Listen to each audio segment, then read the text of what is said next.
Good morning, everyone, and welcome to today's webinar, part of our Watermark Masterclass series. I'm Caroline McAuliffe, a Senior Partner here at Watermark, and I'm absolutely thrilled that you've been able to join us today. Today's topic is Transformation Success, Understanding the Personality of Your Projects, featuring our esteemed guest, Kieran Duck. Kieran's joining us from San Francisco today, so we are truly global webinar, and we're praying to the technology gods for a continued good connection. Look, before we dive into our discussion, I want to encourage active participation throughout the next hour. Feel free to ask questions via the chat or Q&A box at any time. We welcome as many questions as possible and we'll aim to address them either during the session or in a dedicated Q&A segment towards the end. Remember, this session is being recorded and will be available on our website for future viewing. In today's dynamic business landscape, organizations must respond quickly and strategically to multifaceted challenges.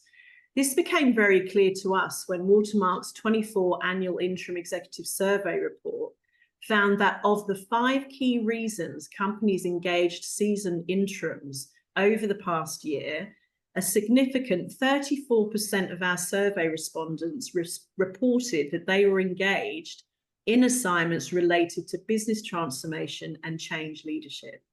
These assignments covered a wide spectrum, including cultural changes, functional adjustments, restructurings, and even complete transformations of business operating models.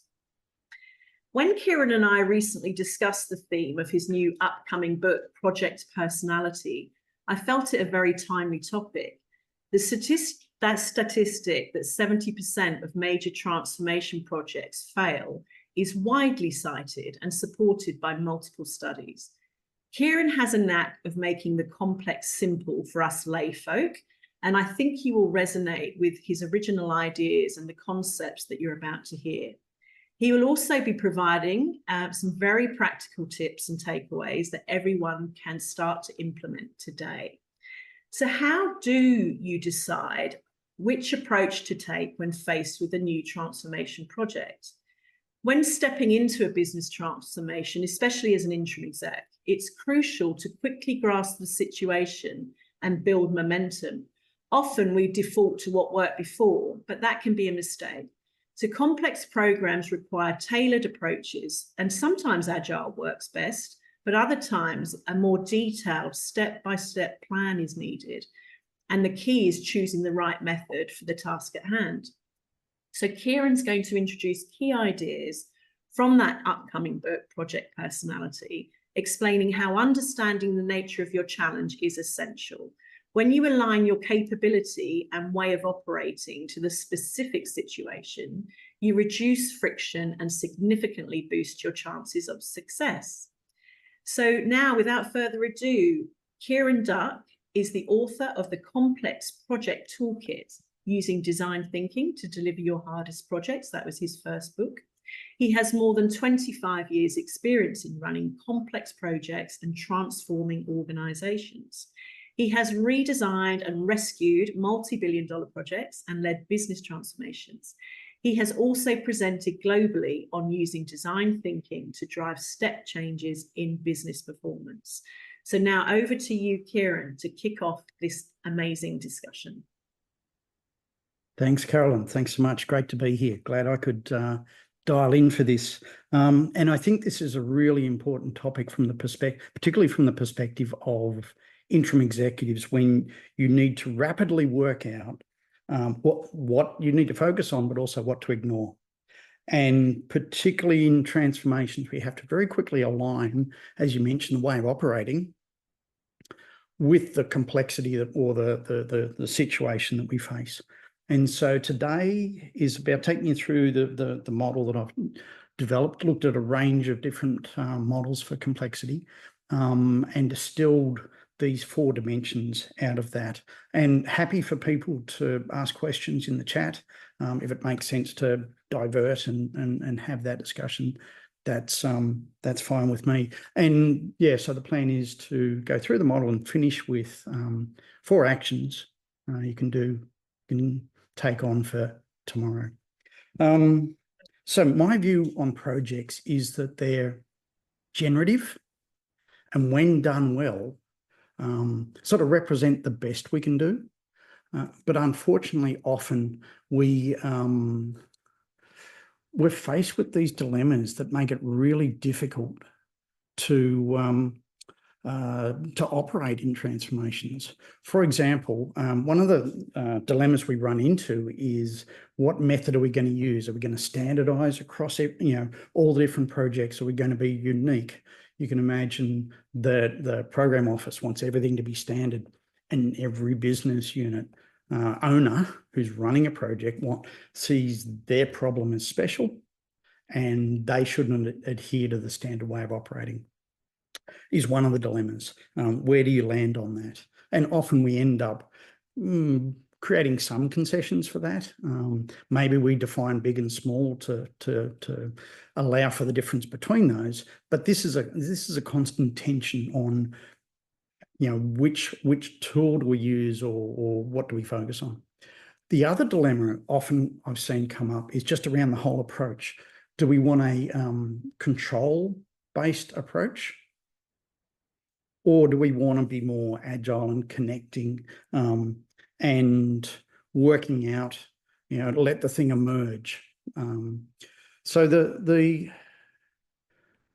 question that underlies this, we often end up just picking one that worked before. But what we need to do is, as quickly as possible, orient towards the problem that you face. You need to work out which questions to ask, what to pay attention to, and also who to pay attention to becomes really important. So what I'm going to talk through today is a framework to help you work out where you should put your attention to. But to help me just understand where we're at, Ali's going to put up a poll in the on the Zoom. There it is. So the first one is just to get a sense of the audience. How would you classify your role? HR, finance, transformation specifically, IT is often a big one, or others. So if you can take a moment and just answer that. Oh, it knows I can't vote on that, it says. Okay. And we'll see what the spread of people on the call is today.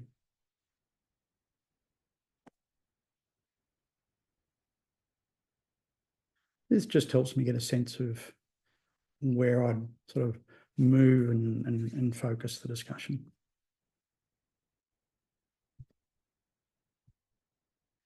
Okay, alrighty. Other, okay. That's a big percentage. We'll have to dig into that one. Alrighty, so the second question then is, where are you at in the transformation journey at the moment?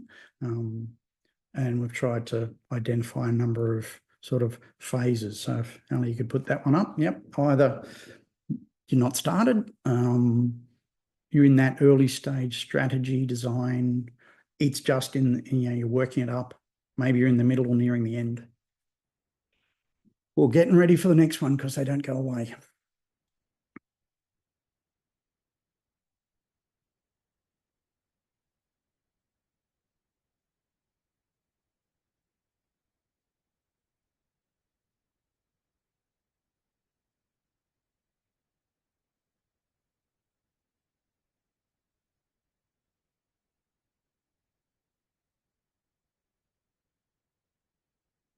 Yeah, I figured a bunch of people would be, get ready for the next one. Because, and particularly for interim execs who are often coming in to deal with those situations where they realise they need help with it.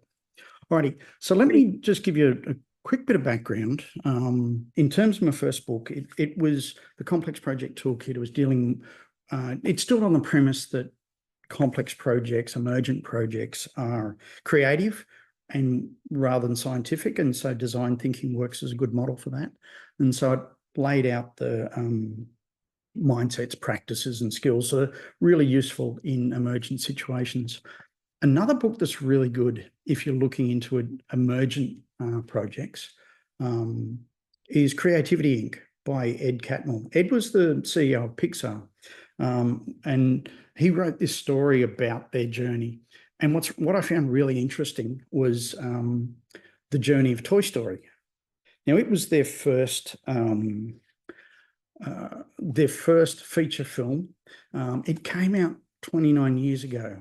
That's doesn't seem all that long ago, but it is basically 30 years since they started putting these out. Now, Pixar's managed to put out almost one a year, and they've won, I think it's like 18 Academy Awards, and 2/3 of their movies have very high ratings, greater than 90% on Rotten Tomatoes. So they've really managed to work out a system for delivering these emergent, creative scenarios. I mean, Toy Story even had, when they were putting that together, they spent a lot of time arguing over the story. They had various times Woody was this villain. In fact, at one point, Disney, who distributed it, wanted it to be a musical.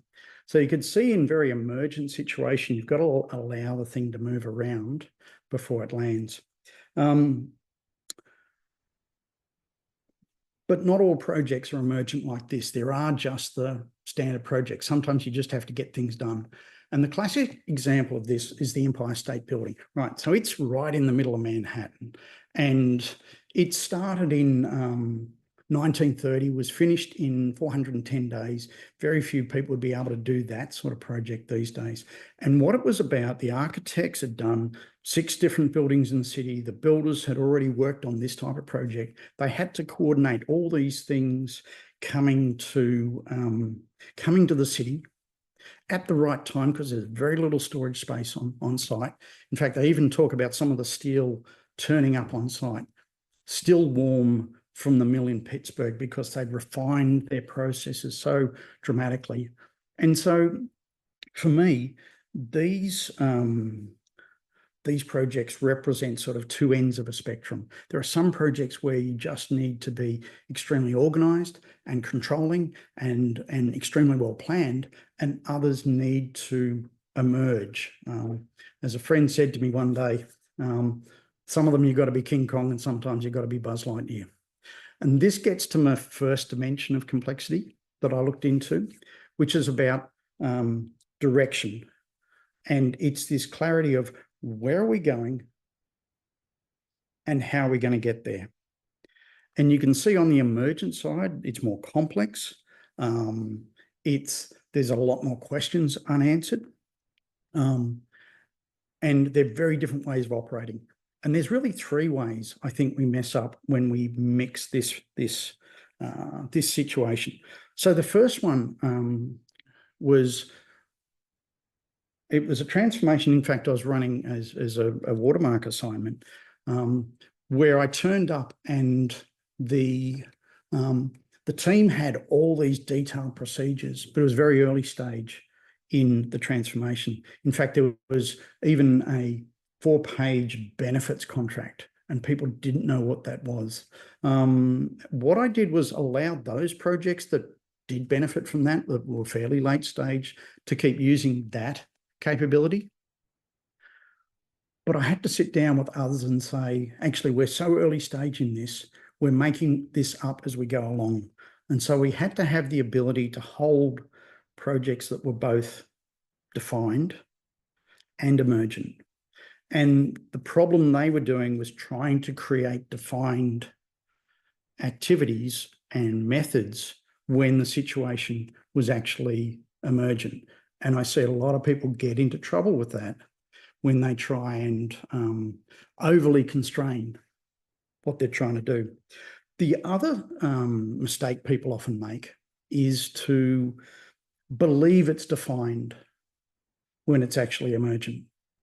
And an example of this, and I think anybody who's done work on large government contracts might have had this experience, where you have a detailed specification, a contract that lays out everything that needs to be done, but the government client still has the ability to review everything. And this happened on a big infrastructure project, where despite hundreds and hundreds of pages of definition, and everybody thought it was defined, what was actually going on it was still emergent because it was being reviewed and the client had the right to reject things, which they did. And something that you thought would take 2 months took 7 months. Kieran, we've just got a quick question from Matthew here in the stream. Have you seen a program go from emergent to defined once you get far enough along a path? Yeah, absolutely. That's in fact, over time, projects will tend to move from emergent to defined. They will, in fact, that's almost the intent, is to move them such that when they're defined, it's sort of easier to operate. And you want to see that complexity fall. Doesn't always happen. There are some projects that will hold that emergence because there's still more to learn. Often, consultation or union negotiations, you'll often find that there's more to learn as you go along. But yeah, there is a general movement, and there is a desire to have it defined as well. And like I said, there's a lot of comments here around just getting started, gaining agreement. That's the other thing, gaining an agreement from the exec and what transformation actually is. It's almost like taking a step back, but there's lots of comments about that, gaining, how do we just get started? Right. And you need to get started in the right way, because when you do just get started, often people want to know very quickly. They want to, what I say, name and tame it. They want to move to the point where we know exactly what we're doing, even though we're nowhere near being able to do that.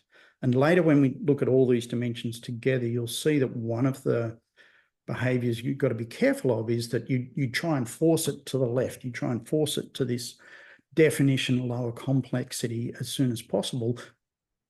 And the result of that is that you end up with problems later. I talk about you pour concrete too early, and then you're stuck with what you're doing later. And we've seen that certainly I've seen that on a number of projects where when you make the call, and it's one of the things I talk about in the book, when you make the call too early, you constrain your future decisions. So yes, that's a very common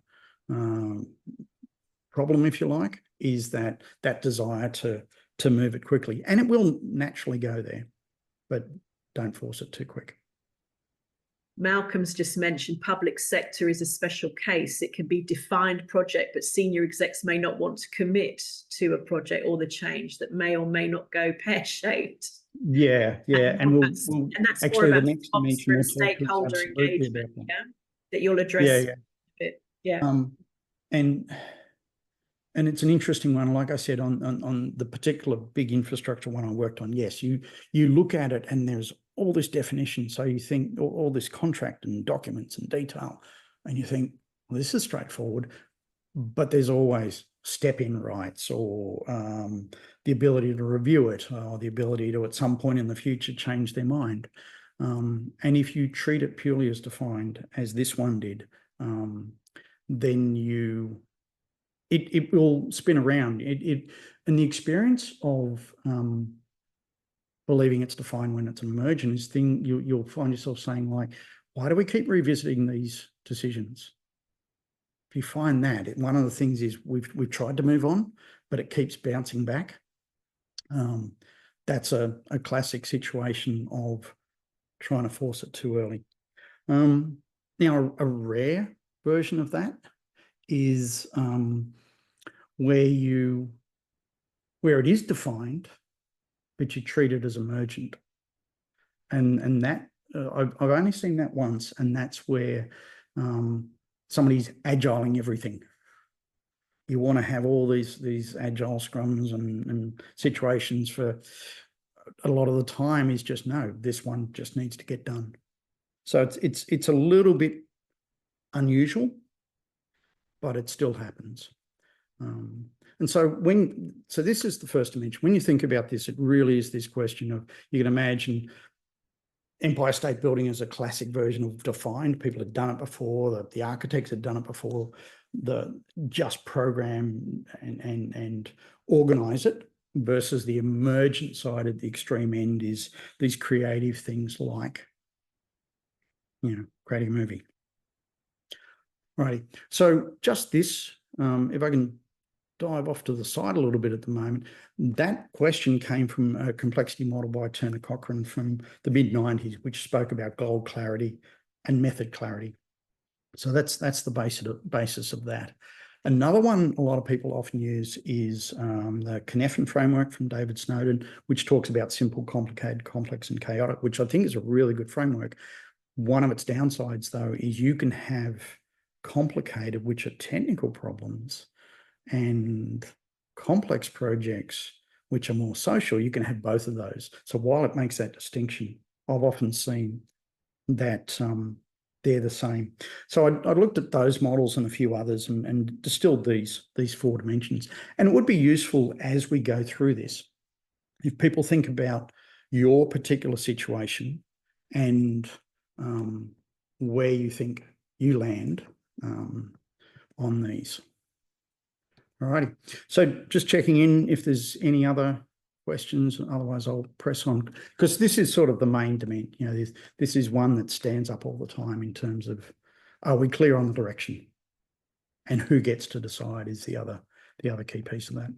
Yeah, I mean, I think we probably need to move to the next dimensions, don't we? Yeah, we do.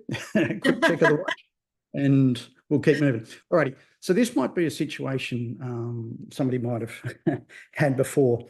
See if it's familiar. I did some work with a transport company during COVID, and they had a big uptick of work with all the parcel deliveries. So the head of strategy wanted to introduce all these new delivery products.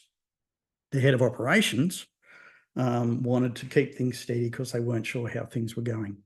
And so the head of strategy saw that the current situation is bad and the future is good. And the head of operations said, no, the current's good and the future is bad. So there's this misalignment. And so for me, the second dimension comes into these motivations. Are we aligned or are they conflicting? And to the comment before, absolutely, it might be this question of we feel aligned, but actually when you scratch the surface. And this is the one that really comes up when the load comes on. This is what really gets tested. And it's both internal and external. And the mistakes we make here often is we assume we're aligned when we're not. Or we believe that a contract will solve the problem. So if I take those two dimensions and just lay them out into a simple matrix, if you think about being aligned and defined, just move. It's the classic situation of manage the project, get it moving. If it's defined and we're conflicting, then a contract can work. But if it's emergent and we're conflicting, you actually need to build more connections. And then if it's emergent and we're aligned, that lends itself to experiment. And that's where Agile works a little bit more. Again, I had a situation with an engineering company, a transformation there with just a lot of operational issues. They were all keen to improve it. They weren't sure what lever was going to work. So it got into experiments. And it was one where, we try 7 things and 2 things work. And you can see how this is building up a picture of a simple description of the situation leading to different ways of operating. And also down in that defined, aligned part of the world is where people are more comfortable and will want to move to. Right. Next one. Just thinking about what the next dimension is. I don't know if anybody's bought any planes. I've done a bit of work in aviations, but it takes you 10 years to order a new, often depending on the model, to get a new plane. And as a result of that, often you'll pick up secondhand planes or ones that weren't delivered. And so the detailed definition can be different from what you've got at the moment. So, the brakes might be different, the engines might be different, and you need technicians to understand this. You need to know the detail, because if you get if you picked up the wrong type of brakes, then you could be spending millions in inventory as a result, or the engines. If you get that wrong, they're like $5 million a shop visit. So you can be tens of millions of dollars out of pocket if you don't get this thing right. And so that leads to our third dimension, which is about capability. Is the capability required for this specialized or generic? And the point of it being specialized is both the ability to understand what you're looking at, to understand the implications of what's there, but also how hard is it to secure the resources? Often IT architects are the absolute classic for this. And so in this instance, the main thing or the thing that we get wrong when dealing with capability, and it's specialized, is we don't give voice to the technicians. I think we can see this in like the situation Boeing's in at the moment. They, didn't pay enough attention to the technical. In a more practical sense, you can think of IT architecture. If you don't give the architects the right voice, you get this tech debt and you get all these problems that arise. So when you're looking at a project, I think there is going to be some part of there that's going to be quite specialized. You need to find that bit and find your person who can guide that. I know, when I've signed off $15 million RFAs for particular bits of software, you do want to know that you've spoken to the right IT person, the right business person, these people who connect these things together. So that's the third dimension, is generic versus specialized capability. And the last one is experience. Has this team solved this problem in this organization together? And if they have, that makes it super easy. It's a very rare thing. The right experience is a cheat code when it comes to complex projects. But you have to make sure it's the right type. So the danger here is that you thought you've got the right experience. In fact, I do remember one large project I was working on, and again, it was government, it was quite political, and the person running it used to keep saying, we all know what we need to do, we just need to go and do it. I mean, he had a lot of experience with big projects, but he'd never really dealt with political situations.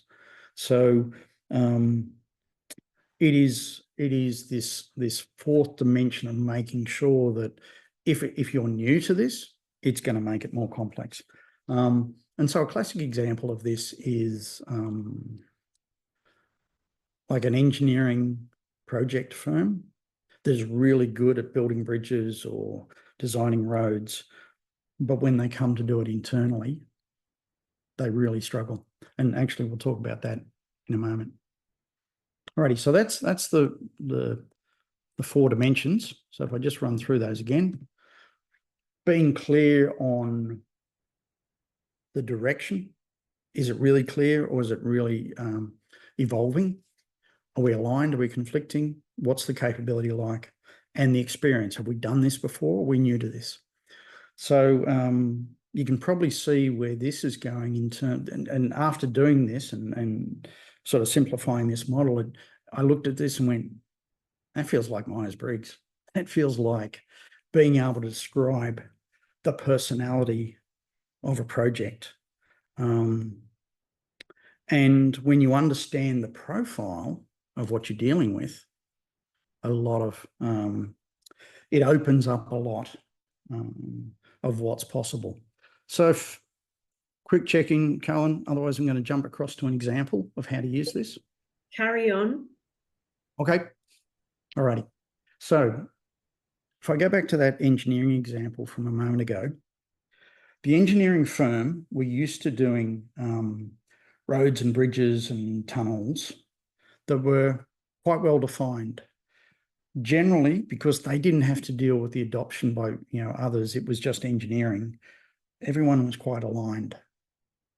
It was very specialized, and they'd done a lot of it. So that is the type of project that they're really good at. Then they go and try and do an internal project. For example, deciding what's our work from home policy. This one they don't have much experience with. The direction is up for debate. There's some different points of view on it, but they're not too strong. It's a more, and I'll get into trouble for this, it's a more generic capability. And from that, I mean, it's not like there is a specialist you can go to give the answer. And they haven't really done it before. So now using this, we can see that this is why they struggle to do internal projects, because the nature of the project that they're playing with is fundamentally different from what they do normally. So if you want to, pick a project that you're working on or have worked on or caused you a whole bunch of grief. And I'm just curious to know, what was the rating of that project? And if this model sort of opens up anything for you.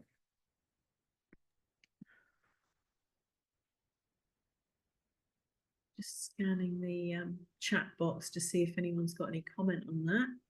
Yep. Otherwise, the thing about this particular model is, as I mentioned before, we prefer the left. Our brain actually prefers the left. We like things to be defined and we all get along and we know how to do it. Here we go, Kieran. Jeff has a question. I'm wondering about the experience being novel in the context of being interim. How willing are organisations for the interim exec to lead a learning process rather than jump straight into doing? Yeah. My thought on that is, I had a good mate called Spencer who used to say he only ever wanted to be the third person in, because by then they're going to listen to you. I think when you step in as an interim, my absolute preference is to have a bias for learning. Clearly, you need to you got to hit some runs and prove your worth. And that's what this is about. I built this model from the perspective of saying, how do I quickly orient towards what's going to hurt me first? Mate in the army says that's a question which is going to kill me first. That's what I deal with. And so I find this useful to very quickly go and see which element I'm dealing with here doesn't match our way of operating, because that's the one that's going to sort of cause me the most grief. So I don't know if that answers the question or if it's on the path, but that's another one here from Phil. He likes the idea of self-scoring so that you can share and then talk through the differing perspectives. Absolutely. Yeah. No, because the insight from this is twofold. One is, how do you score it, and therefore have you got the capability to run those types of projects? But also, how do we all score it, particularly on that direction dimension? When I've run projects, I think one of the most useful thing is having a rating system where everybody answers them by themselves and then explains their situation, because there's a huge amount of information in a divergence of views of how you rate the situation. I think that's really useful. And sorry, have you finished with that one? No, that's it. I'm just going to pick Carolyn's made an interesting point here about her experience with the similar disconnects between the automotive vehicle industry programs and then the emerging vehicle connectivity and software features. Huge disconnect. And I guess that kind of segues into, traditional transformation to new and future and what's coming down the line. It's already here, AI. Right. what's the major? Let's play with that one for a moment. Yeah, because if I talk, well, two thoughts. So in San Francisco, I was encouraged by a mate who, Brett might even be on the line, who is a tech guru, and he does a lot of work with the automotive industry. And I had to go on a Waymo, which is a completely autonomous driving. And after about 3 goes, you're sitting back and it's no longer technology. But if we talk about AI, if I put that on this scale, I would argue at the moment it's emergent. We're still trying to work out where it's at. There's probably different views on what it is. Maybe we're a little bit more aligned, but I think generally we don't know enough. Definitely specialised, and generally novel. And so this is really complex. And if you go and try and run an AI project in a normal way, you're going to get run over by it. It is going to hurt you because you can't necessarily treat it as a normal project. And so then I look at this, and I was talking to somebody the other day about this in terms of what do you do with that? And I said, well, I look at this and go, the key dimension I'd work on first is making sure we're aligned. What's the intent here? Why are we doing this? What's going to happen when we do this? How are we going to use it? And what I was going to say before in terms of this scale, there's 2 things that stand out for me. Yes, you want to move to the left. That sort of makes it easier. But if you're at the right, and there's often reasons you can't move, then make sure you're set up for that and have an operating model that copes with that. And that might include slicing out some parts of your program to realize that they're emergent, and you set them up differently. I mean, here's a simple test. If you're playing on the right-hand side, have a look at your meeting rooms. Do your meeting rooms have large square tables? And the chairs are reasonably fixed. They're not on casters. There's a big TV and a small whiteboard. Those sort of rooms are for telling people stuff, not generating stuff. So if you remember at the beginning, one of the trade-offs was, do we control or do we connect? Is it about data or is it about dialogue? And you can see the differences here.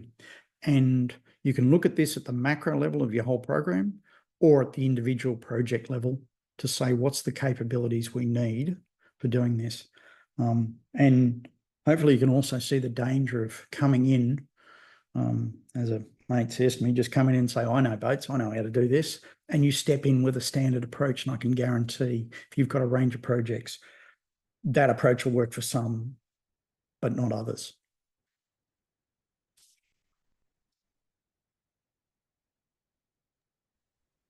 Quick question, Kieran, on Megan.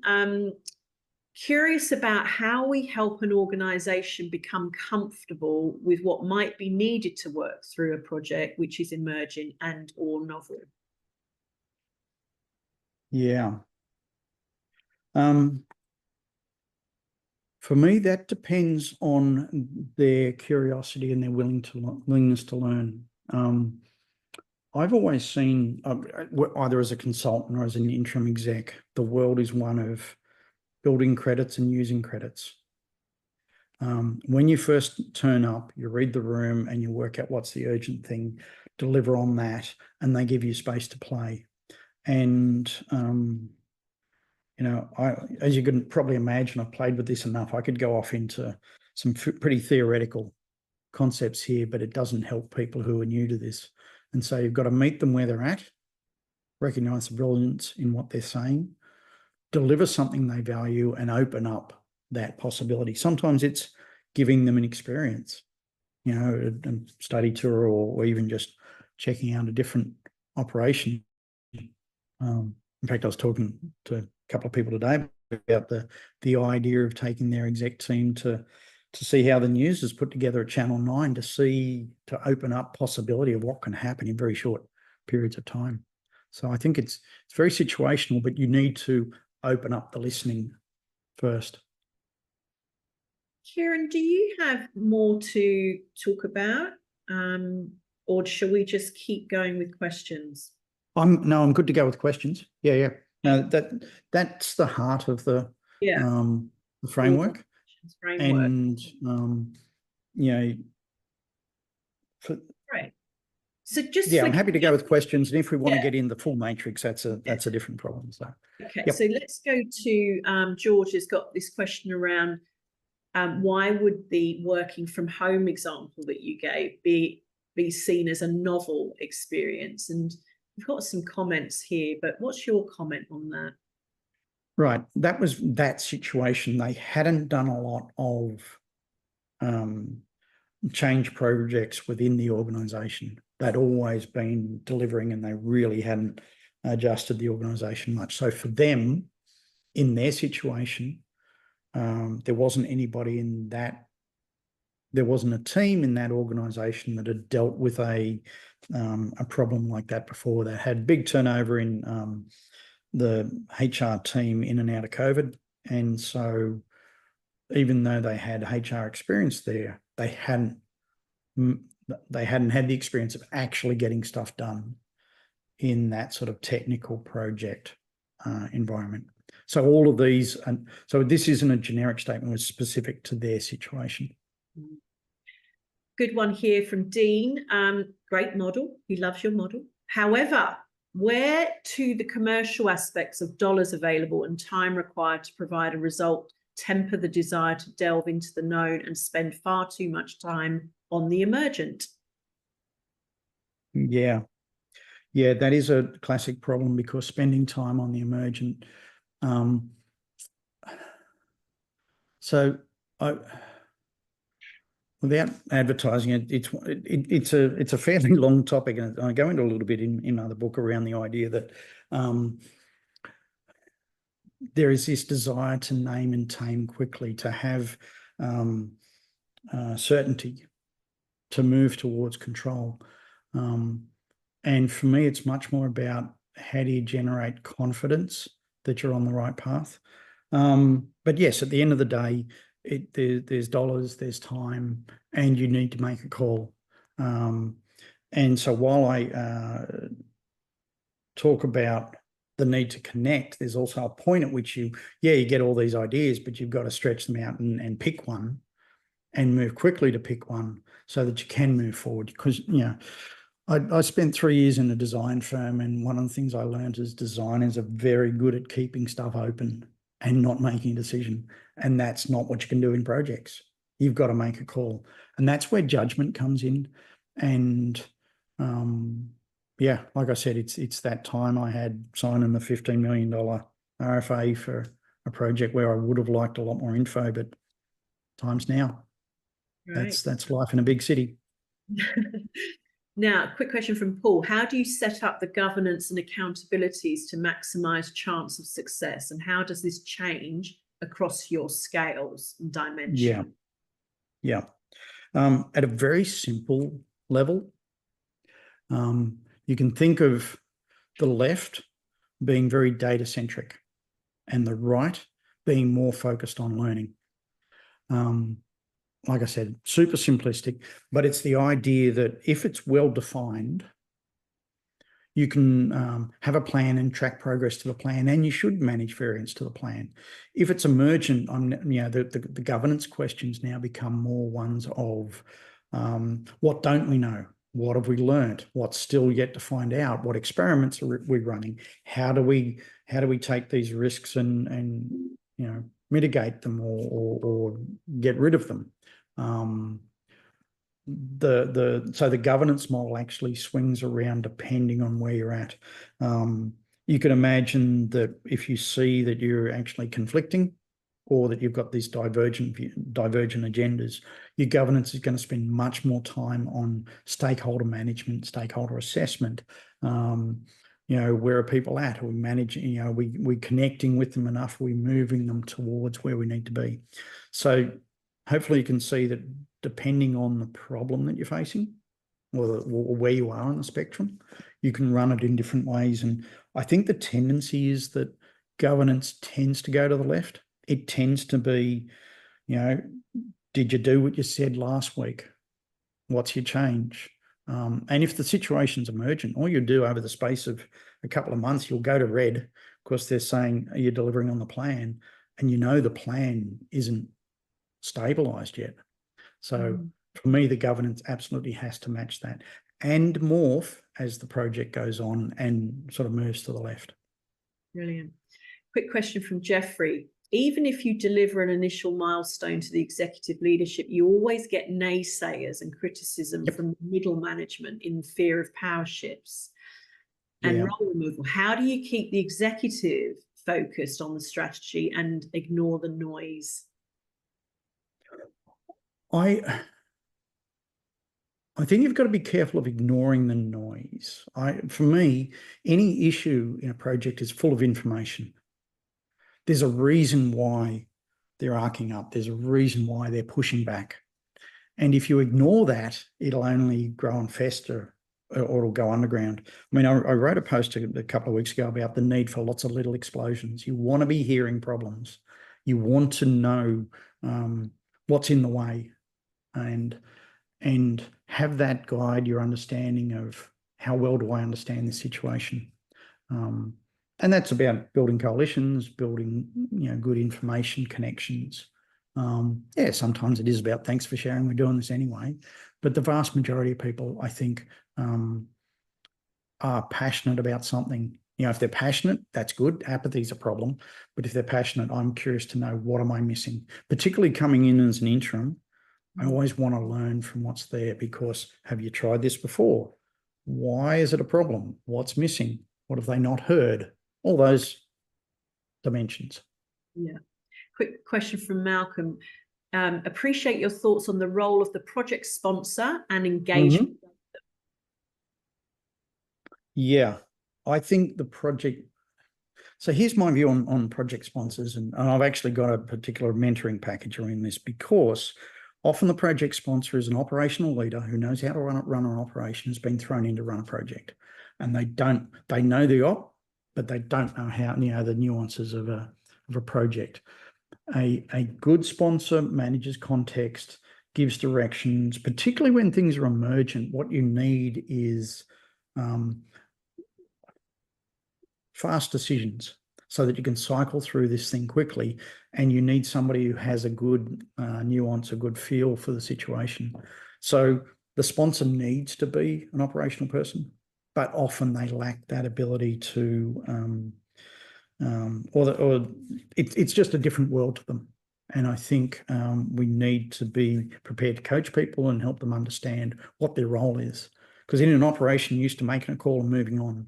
Where in projects, like I said, you don't just want to run out and pour the concrete. You want to understand the implications, the longer term implications of that. And how do we deal or factor in organizational culture in your model? Yep. So for me, there's a bit of a can of worms because it gets to a definition of culture. I would argue that the culture holds you to some spot on this dimension, on these dimensions, or when I talk about the operating model needs to match the complexity that you face, and the operating model sits within a culture. So if the culture is one of, like I mentioned, that 4-page benefits document that had been set up, well, that was just completely countercultural. Nobody was doing it, which was okay because we didn't need it. But whatever way you have of working here, I've done a lot of work in engineering organizations, and the idea of emergence doesn't sit well for them. They like it to be defined. So the culture there is it's much a constraint. Obviously, it's the suit you sit in, but you need to be aware of what are you trying to do here that's countercultural, and therefore is going to take more time and a little bit more care. Right. Okay, I've got another one here for you. Just looking through. There's so many questions. This is such a great topic, obviously.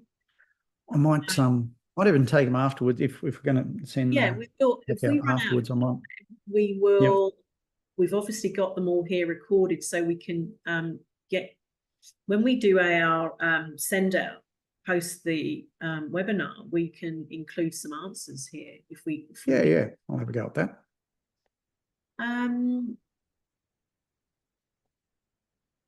All righty. Well, just given the time, what I might do is a quick wrap up. Yeah, because you've I got did some say there were 4 things. takeaways, haven't you, that to share with us? Yeah. So like I said, those 4 dimensions give us a sense of what's going on. And I like this idea of you've got to be careful, particularly with the wrong experience, but often we try and use a hammer to drive a screw in, and it might work and it'll leave a hell of a mess. So for me, this is about alignment, and it's about making sure that what you've got set up works for the situation that you're in. And certainly my hope is that you can have real impact sooner with greater confidence and less effort if you line up to this. So in terms of if you want to reach out to me, the one book exists, the other book's in play. And then, yeah, on LinkedIn, on my website, or drop me an email. I've got a couple of sessions into some roundtables. If anybody be interested in diving into this in a little bit more detail, drop me an email and we'll see how we're going for spaces on that. But back to this idea of 4 things. And I wrote out a list of 3, and then I guess maybe it's the computer scientist in me. I realized there's actually a first step. When you step into a place, and the number of times this has been a useful thing, is just get a full list of projects and don't try and get too much info on it. Get the name, the owner, the problem it solves. I've seen people take so long to try and create full lists of risks and all that sort of stuff. If you're stepping in, just get a list. Secondly, are we clear on the direction? What defines done, but also who defines done? Of all of these, I found that to be the fastest way to sort of shake out issues. Particularly look for any underestimated complexity where people have figured it's defined, or yeah, we are aligned, but we aren't really. And then to the discussion before, certainly understand any divergence in the team. That's going to be really useful. In fact, I'd probably find that the most useful thing when even just having that discussion with the team and getting people to rate it, because it shakes out so many beliefs or things that we need to do. I've got a quick one for you. How does your approach change if the transformation is to drive growth versus stem the loss? Stem the loss for me is one that's much more urgent and often is much more high cycle. That's where you start trying things and learning quickly. My personal experience on growth has been one more of you are testing things, and so you've got a little bit more time. You still want to do things quickly, and time's my favorite of the 3 dimensions in the golden triangle. I reckon time is the focus. And so for growth, you often are trying the market here, seeing what happens there, looking at purchases over there. But stemming the flow is much higher cycle, and you need to be making calls a lot faster. Does a project's personality change? Yes, absolutely. Absolutely. Over time, like I said, ideally it moves to the left. And you can actively move things to make them simpler, or you can deliberately leave them in a spot over time because you're good at dealing with emergence, whatever it is. But yes, they should move over time. And that also gets back to the governance point before about what works for the governance model for particular types of projects varies over time. Brett wants to know what your governance model, what do you use specifically? Yeah, it's situational. I'd look at the progress against I'll say plan, but in saying that, it's also it's more progress against objectives at the moment, because plan works for define, but if it's emergent, are we progressing towards answering the key questions? The stakeholder engagement is a key part of it, and then me personally, I always add in like a team health, fist or five. How are we going? Are we looking after each other? Because, and that to me is a real danger that we don't look at in many governance models, because I think projects, particularly when we don't set them up well, they will injure people. There's too much friction involved when you're demanding a weekly update to the project plan when we don't know. It loads people up. And so for me, I think the governance model absolutely has to have that dimension in it as well. Question from Joe. What transformation capabilities do the sponsors need to have, i.e. any specific skills that you'd recommend, thinking about when you're preparing and your sponsors prior to the transformation? I've actually got I've done a lot of work and have a training program on that, because there's a bunch of things around how you listen and understanding the purpose of a plan as a thinking tool. But for me, the critical piece is they need to understand that projects and operations are different. The way you communicate, the fact that you come out of an operation and you know stuff and people listen to you, you come into a project and now you have to convince people. So the trust is different, the communication is different. So if nothing else, have them understand that the role they need to play in operations. And sorry, that was Joe, was it? I have to have, that's a particular interest of mine, because I've worked with quite a number of sponsors to get them up to speed. Normally they will get up to speed, but it might take them 6-9 months. And by then you've made a bunch of calls that you go, oh, geez, I wish I would have chosen something different there. This is an interesting question. How do we apply the framework to a portfolio of projects, especially as each project is different? Yep, absolutely. And that's sort of the point. I mean, one of the problems we have is that we often try and do one size fits all. And like I said at the beginning, often we'll, let's just have a standard approach and maybe slice it for small projects and big projects, and then we argue over what's a small project. In a very simple form, stage gates can help with this, because you can imagine moving through the design phases. So long as we're actually moving the complexity as we move through the gates, they're quite useful. But yeah, my personal belief is that you need to match the nature of the governance and the way you're running it to the projects that you have, and you will have a range. In fact, I mean, we're basically out of time now, but you could imagine those 4 dimensions creates a 16 box like a Myers-Briggs, and there are particular zones in there where you say, right, that looks like a process, so go and run it. And these ones focus on learning. So there are different zones. There's about 7 or 8 zones in that. And I tend to set up enough of those to cover what you've got. Brilliant. Top of the hour. Thank you so much for your huge generosity in sharing your wealth of wisdom, Kieran, again today. This is our second webinar with you. Everyone, thank you for joining us online. We hope it's been valuable. I'm getting lots of thank yous and interesting insights, commentary. We'll see you everyone on our next webinar in our masterclass series. But Kieran, thank you again. And everyone, look out for Kieran's new book, which is due to be published early next year. For somebody who specialises in project management, it tends to slip into. That's emergent. You know how it is. We're just going to give a vague kind of early next year. Project say 25. Take care. Have a lovely day, everybody. All the best. Bye for now.